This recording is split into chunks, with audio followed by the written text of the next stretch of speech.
विचार केला खारघर इस्कॉन टेम्पलला जाण्याचा. सकाळी 7 वाजताची लोकल ट्रेन पकडली. सकाळी ट्रेन पकडायचं म्हणजे एक वेगळीच कसरत आहे. फर्स्ट क्लास कंपार्टमेंटमध्ये चढलो. स्पेशली हा व्हिडिओ ह्यासाठी काढला to show the upgraded seats of first class. Colour and quality of seat चांगले आहेत व स्मूथसुद्धा. ट्रेनमध्ये बसायला सीट मिळाली. देवच पावला समजायचा. विठ्ठलवाडी स्टेशनला बोर्ड दाखवायचा होता, पण लोकांची गर्दी इतकी की सुख कसं लपलं आहे तसं स्टेशनचा नावाचा बोर्डसुद्धा लपला गेला होता.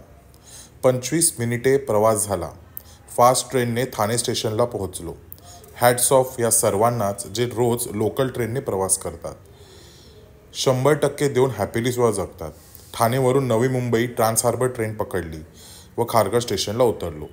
प्रवासात एकूण 1 तास 20 मिनिटे लागले, पण इस्कॉन टेम्पलचे दर्शन घेण्याची उत्सुकता होती. आणि खारघर म्हणलं की उत्सव चौक, आणि हाच आहे तो उत्सव चौकचा व्हिडिओ.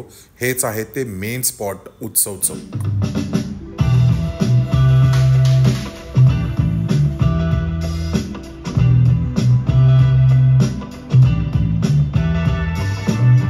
भावाचे घर सुद्धा खूप ऐसपैस आहे. घराचा सुद्धा एक व्हिडिओ बनवला. किवी मोइटो पिण्याचा आनंद घेतला व इस्कॉन टेम्पलकडे जाण्यास निघालो. बिल्डिंग सुद्धा एक नंबर. असे वाटतच नव्हते की मुंबईमध्ये आहोत. दुबईमध्ये असल्याची फिलिंग येत होती. बट आहात कुठे? Navi Mumbai is developing. Kharghar ISKCON temple is building in more than 10 acres. एक ज्वलंत उदाहरण आहे. भावाने कार सुरू केली, मग आम्ही निघालो इस्कॉनच्या दिशेने. खारघर आणि माझे एक असे अतूट नाते आहे.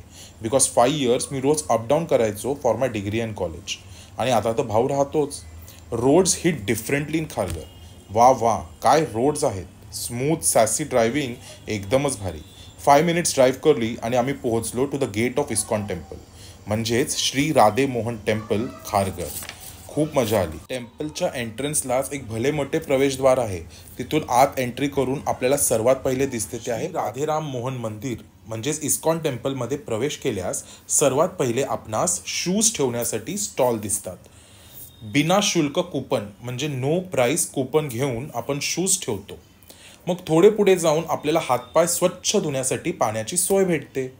ते सगळं करून आम्ही मंदिराच्या दिशेने कूच करत लागतो.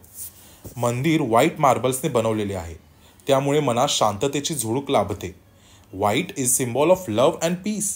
कृष्ण भगवानाकडे येऊन तर खडकसुद्धा बोलू लागतात आणि मनुष्याला तर अंतर्भास होतो. मंदिरात येऊन खरंच खूप आनंद मिळतो. मंदिराच्या पायऱ्या चढताना प्रत्येक भिंतीवर श्रीकृष्णाच्या व त्याच्या आयुष्याच्या काही महत्त्वाचे क्षण शिल्प आकारात साकारलेले आहेत. ISKCON temple is symbol of love and piece. 2 माळे चढून आपणास मंदिराच्या गाभाऱ्यात पोहोचतो आणि आपण राधे राधेचा जप तिकडे सुरू होतो. मंदिरात सावळ्या कृष्णाची प्रतिमा म्हणजे मूर्ती पाहून तर मन प्रफुल्लित होते. बोलो राधे राधे, कृष्ण कन्हैया लाल की जय.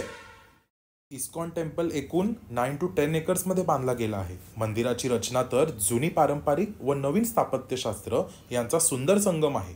मंदिराच्या राईट साईडला भली मोठी इमारत आहे. It is a guest house, meditation centre, कधी कधी तर इथे होम हवन सुद्धा होते. मंदिरात 3 मोठे डोम्स आहेत, ज्यापैकी मध्य डोम उंच असून त्यावर सुवर्ण कलश बसवलेला आहे. मंदिराच्या परिसरात सुंदर बगीचे, जलकुंड, ध्यानासाठी शांत जागा तयार करण्यात आल्या आहेत.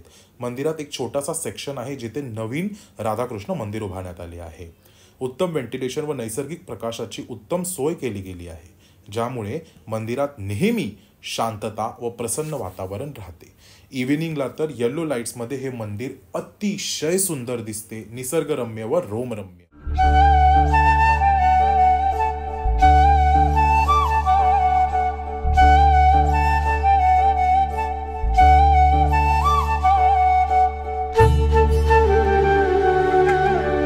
मंदिराची रचना म्हणजे स्ट्रक्चर अत्यंत आकर्षक आणि भव्य आहे.